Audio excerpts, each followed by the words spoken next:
আলিফ লাম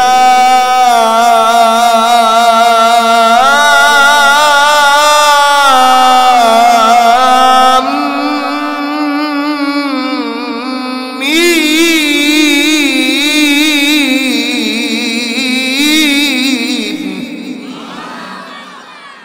মেরে দোস্তো, মেরে আজিজো, মেরে প্যারো, আগেই বলেছিলাম লম্বা কোনো ওয়াজ করব না। আল্লাহর কোরআনের জন্য আজ মনটা খুলে দাও, আল্লাহর কোরআনের জন্য দিলটা খুলে দাও। পর্দার আড়ালে যে মা বোনরা রয়েছেন, মনটা লাগিয়ে কথাগুলো একটু বোঝার মতো চেষ্টা করবেন। আল্লাহ এই তিনটা হরফ দিয়ে আল্লাহ কোরআনকে শুরু করেন, সূরা বাকারা শুরু করে। কিন্তু বন্ধু, মুফাসসিরে কেরাম যারা আল্লাহর কোরআনকে তাফসীর করেছে, তাদের এক একজনের ইলম দিয়ে এক একজন এক একটা আয়াতের কেউ 1 পৃষ্ঠা তাফসীর করেছে, এক একটা আয়াতের কেউ 2 পৃষ্ঠা তাফসীর করেছে, এক একটা আয়াতের কেউ 3 পৃষ্ঠা তাফসীর করেছে। কিন্তু আমি যদি আপনাকে জিজ্ঞাসা করি, ভাই আপনি বলেন না আল্লাহ আলিফ দিয়ে কি বুঝাইছে? আপনি বলবেন জানি না। আমি বলবো বলেন না ভাই আল্লাহ লাম দিয়ে কি বুঝাইছে? আপনি বলবেন জানি না। বলবো ভাই বলেন না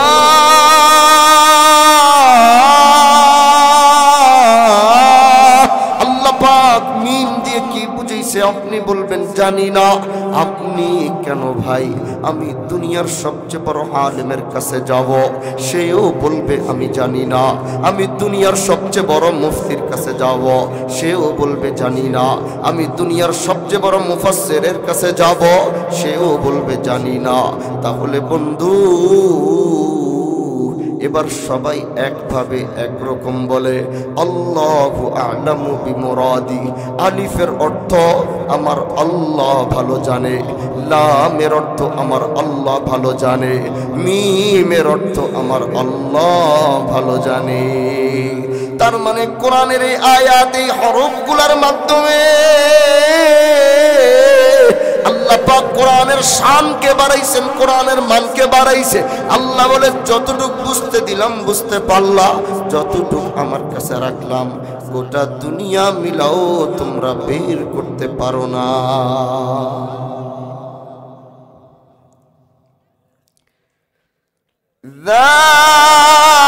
যালিকাল কিতাব,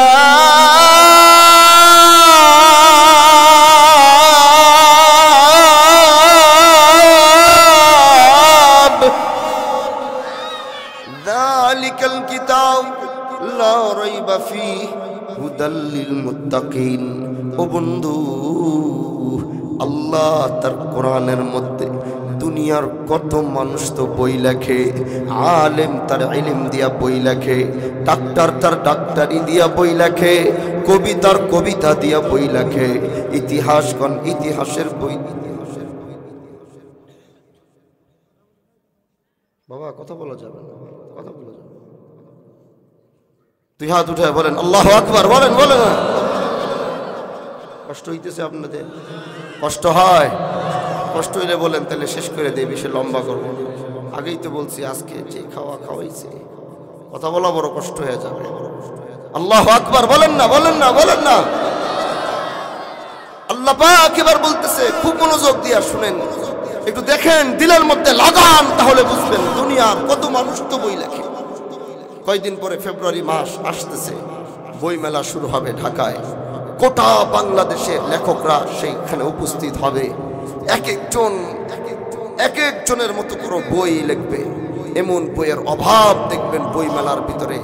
স্টলের অভাব নাই, বইয়ের দোকানের অভাব নাই, লেখনির অভাব নাই। তো দেখবেন সবাই সবার বইয়ের শেষ পাতার ভিতরে গিয়ে একটা কথা লেখে, ভাই আমার বইয়ের মধ্যে যদি কোনো ভুল থাকে আপনারা আমাদেরকে জানাবেন, আমরা আগামীতে আমাদের ভুলকে সংশোধন করব। কথাটা লেখা থাকে কিনা বলেন, থাকে কিনা? কিন্তু আল্লাহর কোরআন বলে যালিকাল কিতাব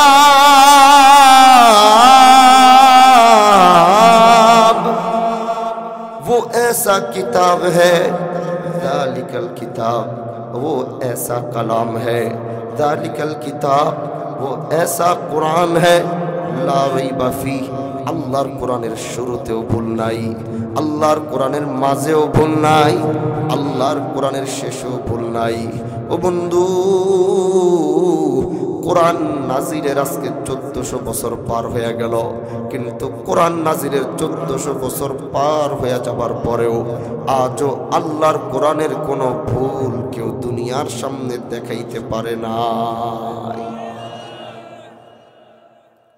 কারণ আল্লাহ পাক কোরআনের প্রথমেই চ্যালেঞ্জ করে, লা রাইবা ফি যালিকাল কিতাব, লা রাইবা ফি, আল্লাহর কোরআনের প্রথমেও ভুল নাই, আল্লাহর কোরআনের মাঝেও ভুল নাই, আল্লাহর কোরআনের শেষেও ভুল নাই।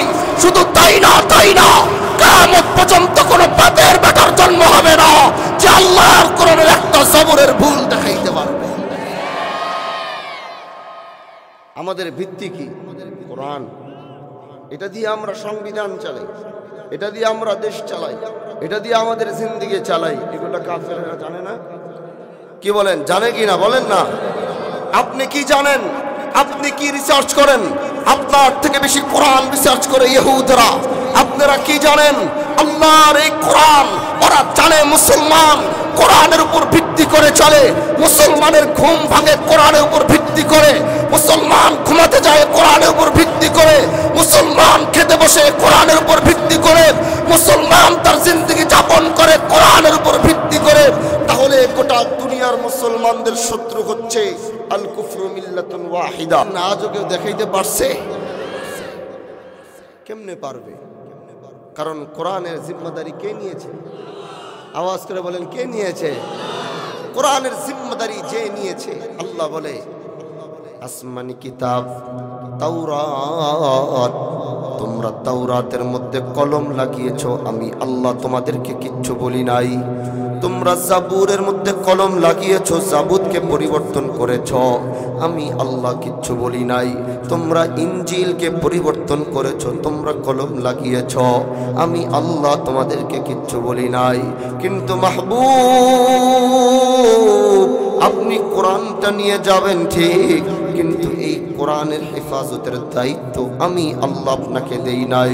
কারণ আল্লাহ বলে ইন্না নাহনু নাযালনা যিকরা ওয়া ইন্না লাহু লাহাফিজুন।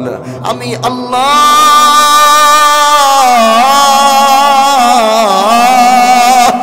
আল্লাহ নিজে কোরআনের হেফাজত করব।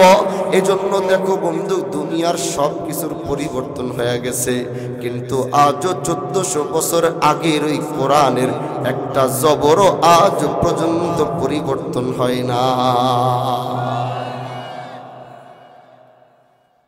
এটার নামই হচ্ছে কোরআন, যেটার সাথে দুনিয়ার কোনো সম্পর্ক নাই। কি নাই ভাই? দুনিয়ার কোনো সম্পর্কই কোরআনের সাথে আছে? বলেন না, আছে নাকি? এটা একমাত্র কিতাব যেটার সাথে দুনিয়ার কোনো সম্পর্ক আল্লাহ রাখেন নাই। কোরআনের সাথে দুনিয়ার মানুষের কোনো সম্পর্ক নাই, কোরআনের সাথে দুনিয়ার কোনো হাতেরও সম্পর্ক না। আল্লাহু আকবার। এই জন্য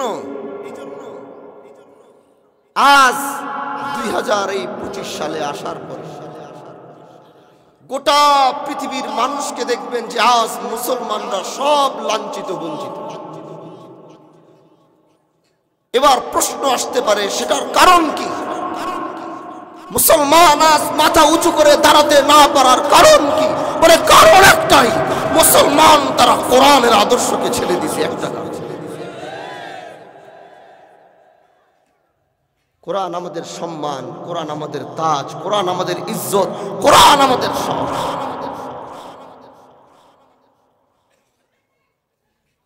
ওই যে যেমন কোরআনের আল্লাহ পাক সরাসরি কোরআন দিয়ে কোরআনের কারিশমা দেখাইছেন। যেমন কোরআনের আয়াত নাজিল হয়ে গেল, তাব্বাত ইয়াদা আবি লাহাবি ওয়া তাব। শুনছেন না আয়াতটা? শুনছেন কিনা বলেন না, শুনছেন কিনা? এই আয়াত নাজিল হওয়ার পরে আল্লাহর নবী, এই আবু লাহাবটা কে ছিল? কে ছিল বলেন না? নবীর চাচা আবু তালেব, নবীর চাচা আবু লাহাব, আবু লাহাবের সম্পর্কে আল্লাহ যখন এই আয়াতটা নাজিল করলো, কোরআন কত বড় কারিশমা ভাই দেখেন। আয়াত নাজিল হইতে দেরি আল্লাহ নবীর চাচি উম্মে জামিলা এমন রাগ হইল আজ মুহাম্মাদুর রাসূলুল্লাহকে যেই জায়গায় পাবে আজ নবীর খবর আছে, আজকে নবীকে আর সারাসারি নাই। গোটা মক্কার ভিতরে শুধু তালাশ করে নবী কই, মুহাম্মদ কই। সবাই তো বড় আতঙ্কে। আজ উম্মে জামিলা কেমন যেন ব্যবহারটা না করে। ও বন্ধু, ওইদিকে আল্লাহর নবী সাল্লাল্লাহু আলাইহি ওয়াসাল্লাম, আরেকদিকে আবু বকর সিদ্দিক রাদিয়াল্লাহু তাআলা আনহু একসাথে বসা। আবু বকর ডাক দিয়া বলে, ইয়া রাসূলুল্লাহ, আজ উম্মে জামিলা আপনাকে বড় তালাশ করে। আর যদি আজ আপনাকে পাওয়া যাবে, আপনার সাথে কত খারাপ ব্যবহার না করবে, আপনার সাথে কত গালাগালি না করবে, আপনার গায়ে আবার হাতটা উঠায় কিনা সন্দেহ। আজকে উম্মে জামিলা আপনার বড় তালাশ করে। ও নবী, আপনি একটু গা ঢাকা দেন। এবার দুইজন তখন বৈশা বৈশা কথা বলে। এমন সময় হঠাৎ করে দূর থেকে দেখে উম্মে জামিলার আগমন ঘটে। আবু বকর তখন নবীরে ডাক দিয়ে কয়, ইয়া রাসূলুল্লাহ, ইয়া হাবিবাল্লাহ, ওই যে আপনার চাচি উম্মে জামিলা আসে, আপনি একটু এই জায়গাটা ছাইরা দেন, কারণ আমার সামনে আপনাকে অপমান করবে। আমি আবু বকর এটা সহ্য করতে পারবো না। আমার সামনে আপনাকে অপদস্থ করবে, আমি আবু বকর সহ্য করতে পারবো না। ইয়া রাসূলুল্লাহ, আপনি একটু এখান থেকে সরেন, এই জায়গাটা একটু খালি করে দেন। উম্মে জামিলা এখান থেকে ঘুইরা চলে যাওয়ার পরে আপনি আবার এখানে দাঁড়ায়েন। নবী কথা শুনবার পরে নড়েও না, চড়েও না। আর ওই দিক থেকে উম্মে জামিলা নবীর দিকে হাঁটা দিছেন, দুইজনের দিকে হাঁটা দিছে। এবার আবু বকর বড় পেরেশানিতে পইরা গেল। আজ যদি উম্মে জামিলা নবীরে পাবে তাহলে কি না হবে। এবার উম্মে জামিলা আল্লাহর নবী এবং আবু বকরের দিকে হাঁটতে হাঁটতে অগ্রসর হয়। আবু বকর এবার নবীরে বলে, ইয়া রাসূলুল্লাহ, আপনি একটু সরেন, একটু গাটা ঢাকা দেন। আপনারে আবু বকর যদি বলে, আপনার চাচি যদি আপনাকে দেখবে, আজকে কি কাণ্ড না সেইখানে ঘটায়া দিবে। দেখে আল্লাহর নবীর জবানটা নড়ে। এবার আবু বকর একটু কানটা সামনে নেয়, দেখে নবী আমার আল্লাহর কোরআনের তিলাওয়াত করতেছি।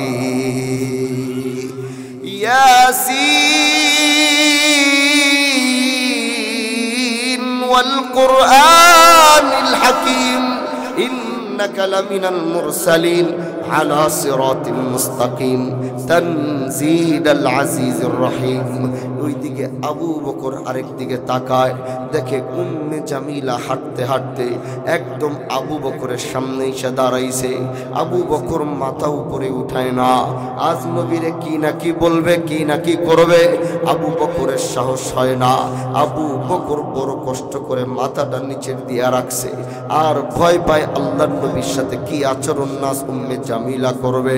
এবার উম্মে জামিলা দেখে জোরে একটা ডাক দিয়া বলে, এ আবু বকর। আবু বকর এবার খুব সাহস করে মাথাটা উঠায়।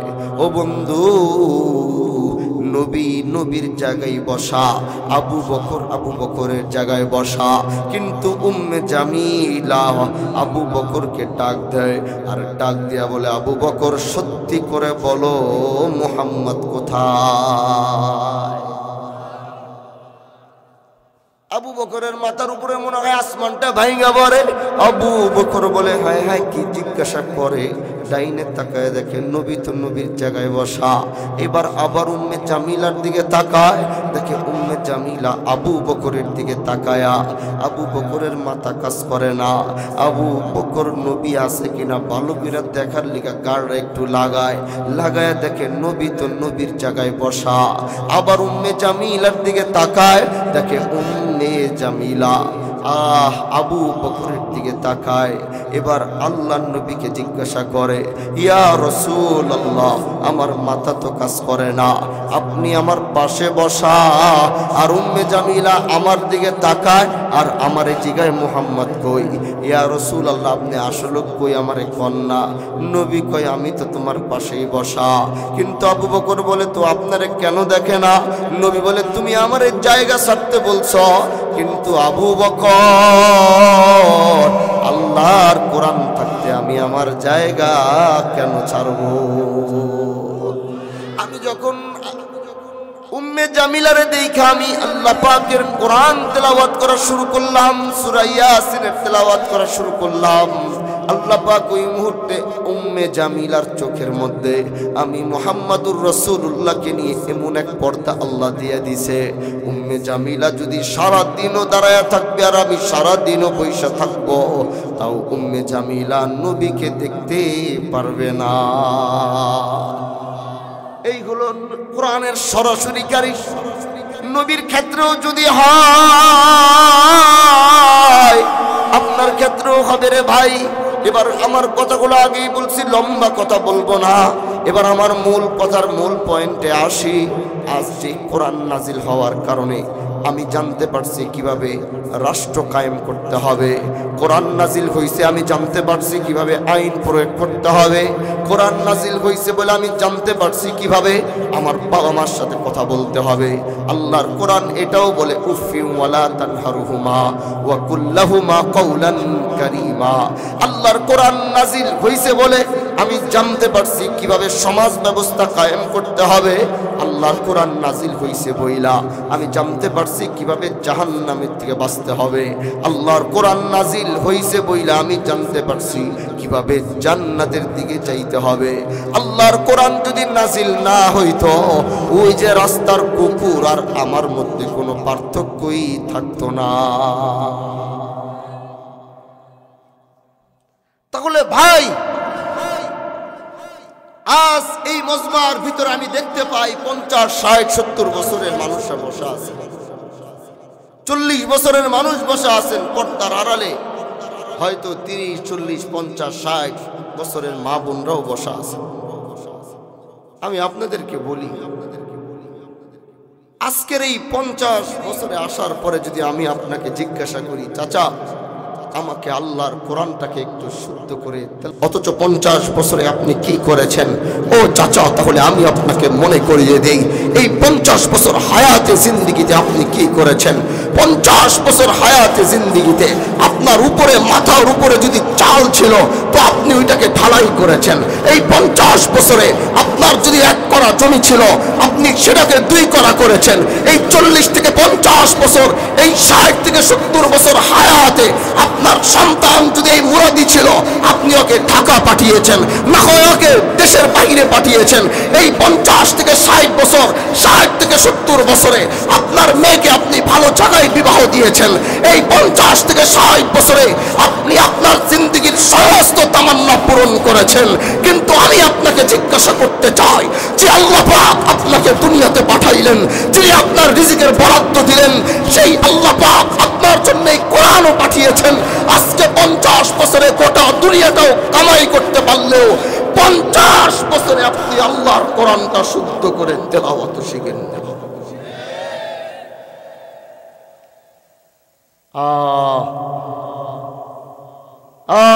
কি বলবো এই মুসলমানরা বলে কোরআন পড়তে জানে না। আগে বলতাম অন্য ধর্মের মানুষ কোরআন জানে না, অথচ ইহুদিদের কাছে গেলে দেখা যায় ওদের এক পাশে ওদের গ্রন্থ থাকলে আরেক পাশে কোরআন থাকে। কারণ ওরা জানে যে কোরআন হলো বিশ্ব মানবতার একমাত্র কিতাব, যেটার সাথে দুনিয়ার কোনো সম্পর্ক নাই। ওরা কোরআনকে রিসার্চ করে, কোরআন থেকে ভালো ভালো জিনিসগুলোকে তারা গ্রহণ করে এবং তারা তাদের জিন্দগির ভিতরে লাগায়। অথচ মুসলমানের সন্তান হয়ে 50-60 বছর হায়াতে জিন্দগির ভিতরে কোরআনটাও শুদ্ধ করে পড়তে পারে না। আপনি আমাকে জিজ্ঞাসা করবেন, হুজুর কেমনে পড়বো? কোরআন তো অনেক কঠিন। তাহলে এই যে মুলাদির আজকের এই মাদ্রাসায় কয়টা ছেলের 17 জনে পাগড়ি দিবে, সবচেয়ে অল্প বয়সে হাফেজ, 17 জনের মধ্যে বয়স কত? 10 বছর। দূরে যাবার দরকার নাই, প্রমাণ আমি আপনাকে এই ময়দান থেকে দেখাইতে চাই। আপনি আমাকে বলবেন হুজুর কোরআন কঠিন, আমার পক্ষে কোরআন পড়া সম্ভব না।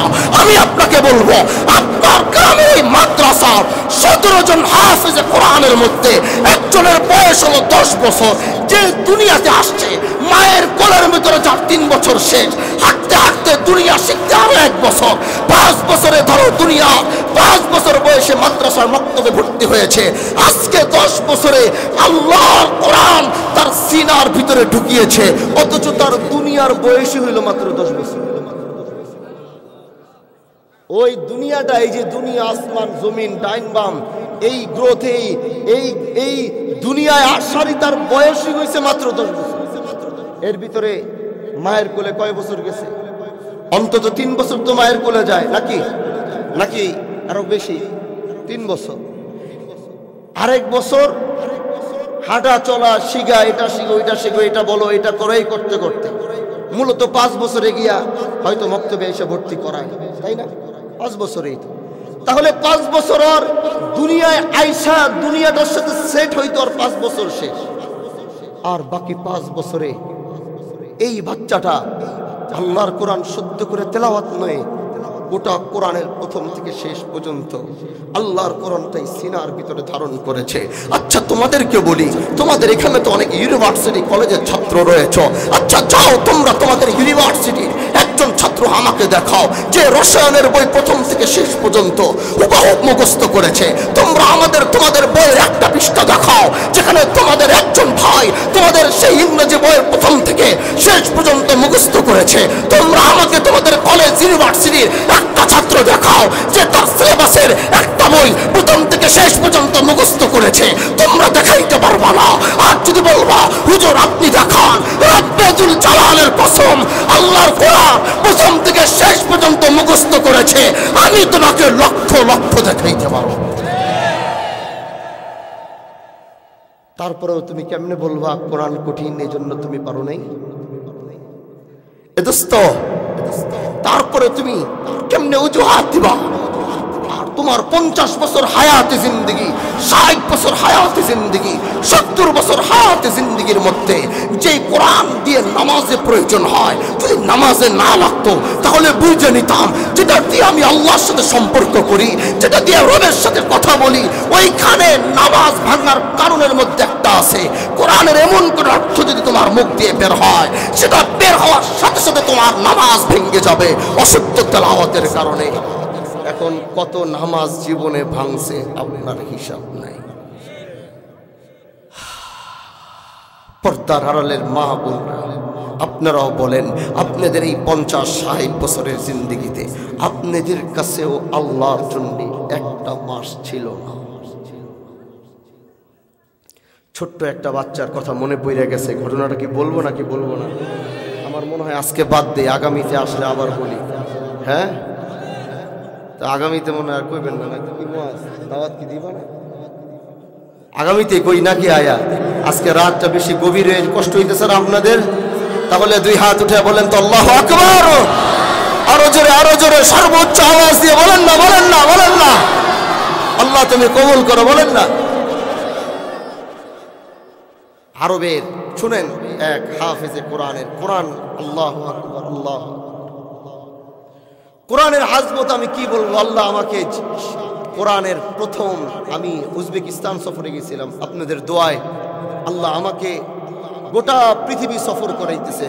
এই সুবাদে পৃথিবীর অনেক জায়গায় আল্লাহ পাক এই দিনের খেদমতের জন্য আল্লাহ নেয়। কারণ আমি আল্লাহর ঘর থেকে দোয়া করেছিলাম, আল্লাহ তুমি আমার বংশ হাজী শরিয়াতুল্লাহকে ভারতবর্ষের জন্য কবুল করেছো, আমি তো ওই বংশেরই সন্তান।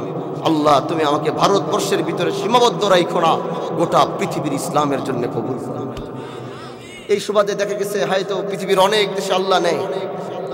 গিয়েছিলাম উজবেকিস্তান, আল্লাহু আকবার, পৃথিবীর প্রথম কোরআনের যে নুসখা, যেটা প্রথম লিপিবদ্ধ হয় কোরআন, ওইটা কোরআন মিউজিয়ামে তাশকেন্ট, উজবেকিস্তানের রাজধানী তাশকেন্টে কোরআন মিউজিয়াম আছে। সেখানে এই পৃথিবীর প্রথম কোরআনের নুসখা, কোরআনকে একত্রিত করা হয়েছিল। কে করেছিল মনে আছে? হযরত ওসমান এই কোরআনকে প্রথম লিপিবদ্ধ একত্রিত করেছিলেন। আল্লাহ সেই কোরআন নিজের চোখের সামনে দেখার তৌফিক দিয়েছে। কোরআনের এরকম অনেক আজমত। ঠিক আরবের, মনোযোগ দিয়ে শুনবেন, আরবের এই কথাগুলো বলবার উদ্দেশ্য আপনাদেরকে কোরআনের প্রতি একটু মায়া বাড়ানোর জন্য।